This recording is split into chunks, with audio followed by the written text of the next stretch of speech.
Out of 175 మేము నెగ్గుతున్నాము అని చెప్పి సత్యబాబు గారు నిన్న చెప్పారు. అంటే దాన్ని బట్టి మీరు అర్థం చేసుకోవాలి. ఆయన కావాలని చెప్పి ఆ డైలాగ్ వేసి ఇది ఎత్తిపోయిందిరా అని చెప్పి చెప్పకనే ఆయన చెప్పాడు.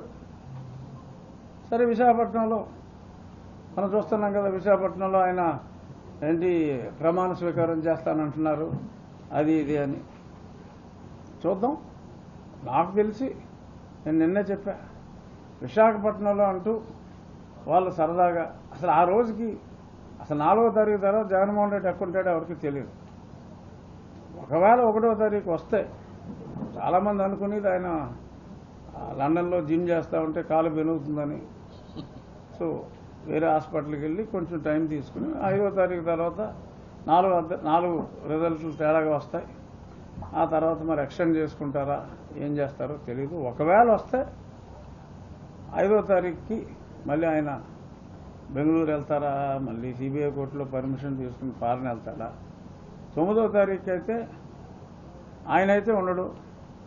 డమ్మీ ప్రమాణ స్వీకారం ఏమైనా చేయాలి అంటే మరి ఈ లోకల్లో పెద్ద ఆయన కాబట్టి బొత్స సత్యనారాయణ గారు రూమ్లన్నీ బుక్ చేశారు కాబట్టి ఎవరన్నా వస్తే హోటల్స్ బుక్ చేశారండి ఆల్రెడీ. ఎందుకంటే మనం జనరల్గా వెరిఫై చేస్తాం, హోటల్ కూడా బుక్ చేశారా అంటే గ్యారంటీగా నమ్మకం ఉందరా అని చెప్పి కొంతమంది అనుకుంటారని చెప్పి అవన్నీ కూడా ఊరికే పకడ్బందీగా స్కెచ్ ప్రకారం వేసుకున్నారు తప్ప వాళ్ళు నెగ్గే ప్రసక్తే లేదు. అతి దారుణమైన పరాజయాన్ని వాళ్ళు చవి చూస్తున్నారు. ఇది నేనేదో నోటి మాటగా చెప్పట్లేదు, అంకెలు లెక్కలు ప్రజాభిప్రాయంతో సహా చేతిలో పెట్టుకునే చెప్పింది. సో కాబట్టి వాళ్ళు ఎత్తిపోయారు. జే బ్రాండ్ వాళ్ళు చెప్పారు.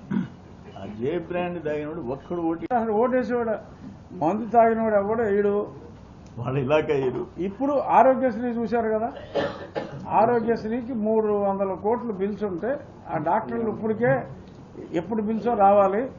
ఆ కమిషన్లు 25% వాళ్ళు ఇవ్వరు కాబట్టి వేరే బిల్స్ క్లియర్ చేస్తున్నారు. మొత్తం 6 నెలల క్రితం నొక్కిన బటన్కి డబ్బులు లేవు, ఆరోగ్యశ్రీకి డబ్బులు లేవు. మరి ఎంత అప్పు చేశారు, అది ఏమైంది అంటే వాళ్ళ సొంత నొప్పుడికి వెళ్ళిపోయింది అనేది ప్రజలందరికీ కూడా అర్థమైంది.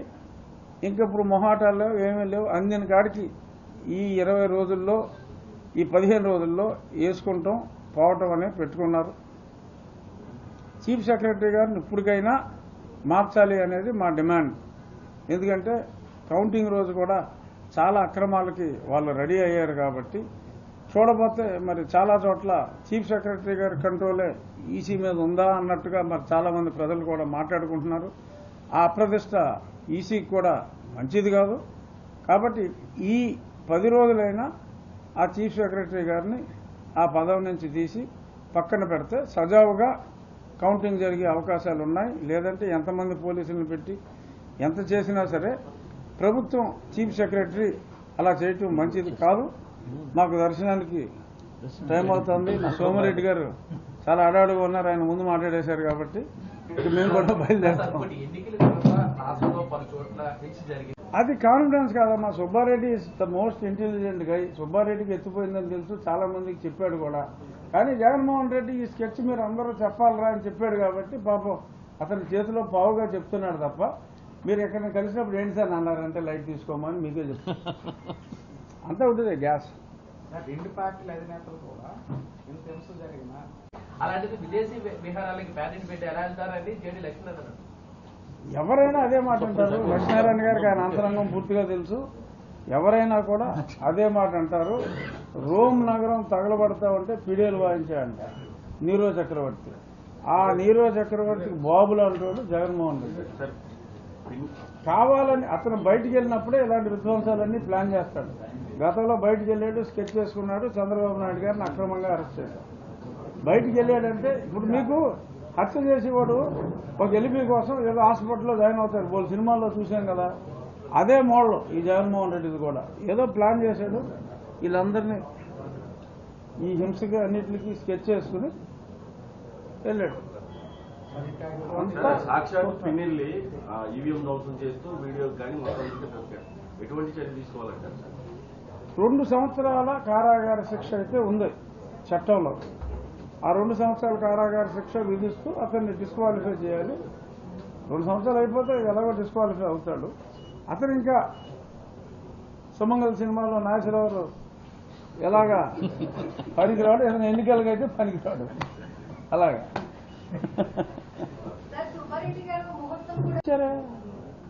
టీడీపీ నుంచి చెప్పారు, సంయమనం పాటించండి, వాళ్ళు రెచ్చగొట్టడం మీరు రెచ్చిపోవద్దని ఫస్ట్ లోనే TDP చెప్పారు. నుంచి. అంటే మరి మా అధినాయకుడు ఆయన అవుట్ ఆఫ్ కంట్రీ వెళ్ళారు. బట్ అంతా ఇక్కడ గంటా గారు చెప్పారు, మా ఊర్లో మేము అన్ని చోట్ల చెప్పారు, చెప్పారు. పాలిట్ బ్యూరో సభ్యులు చెప్పారు, అచ్చెన్నాయుడు గారు చెప్పారు. వాళ్ళు కావాలి మరి రెచ్చగొట్టారు. ఆయన ఊర్లో లేనప్పుడు అచ్చెన్నాయుడు గారు రాష్ట్ర అధ్యక్షుడు ఆయన క్లియర్ గా చెప్పారు. సార్ ఏంటి సార్ మీరు గెలిచిన తర్వాత మళ్ళీ రిటర్న్ గిఫ్ట్ ఏమవుతుందంటే ఇవ్వకుండా ఎందుకుంటామండి, లావైపోతాం. ఇప్పటికే లావుగా ఉన్నాం, ఇచ్చేస్తాం, గాయం చేస్తాం. అంటే ఎలా ఉంటుంది? చూడండి, అంటే వాళ్ళు ఏం చేశారో మీరు అలాగే చేస్తారు. అలా ఎందుకు చేస్తాం? చట్టపరంగా చేస్తాం. వాళ్ళు చట్ట విరుద్ధంగా చేశారు, మేము చట్టపరంగా చేస్తాం. చూడండి, మీకు ఎక్కువ టైం అక్కర్లా, 4 రోజుల్లో చూపిస్తాం. సార్ వాయిస్ కూడా ఒకటి ఇమిటేట్ చేశారు. ఇప్పుడు ఒక క్యాండిడేట్ ని ఇంట్రడ్యూస్ చేస్తే జగన్మోహన్ రెడ్డి గారు ఎట్లా మాట్లాడారు, అందరినీ కూడా అలాగే చెప్తాం. మిమిక్రీ ఆర్ట్ ఎట్లా